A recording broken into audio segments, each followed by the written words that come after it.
سیروان حەمەخان ڕەحیم مارف لە ساڵی 1982 لە چەمچەماڵ لەدایک بووە. ئێستاش لە چەمچەماڵ نیشتەجێیە.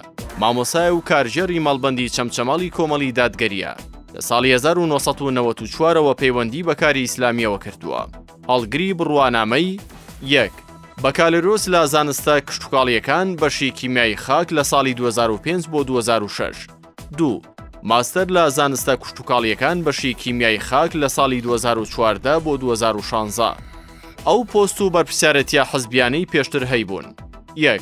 بەرپرسی لقی چەمچەماڵی مامۆسانی کۆمەڵ لە ساڵی 2006 بۆ 2008. 2.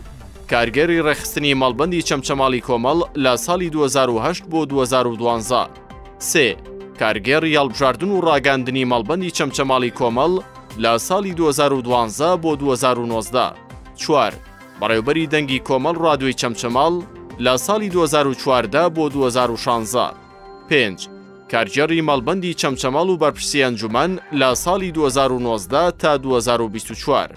ئەو خول و ڕایەنانەی کە بەشداری تێدا کردووە. 1. بەشداریکردن لە خولی میدیای ڕێکخراوی IRI ئەمریکی لە هەولێر لە ساڵی 2009. 2.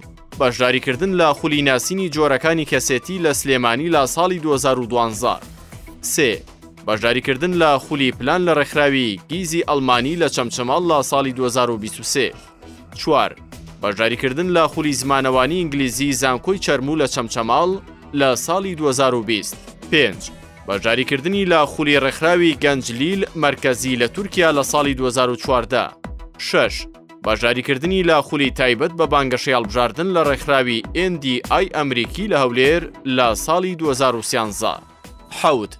بەشداریکردنی لە خولی پەیوەندیکردن ئەلیتساڵات لە سلێمانی لە ساڵی 2017. 8. بەشداریکردن لە خولی درێژخانی ڕێکخراوەیی و ڕێخستن لە چەمچەماڵ لە ساڵی 2008. 9.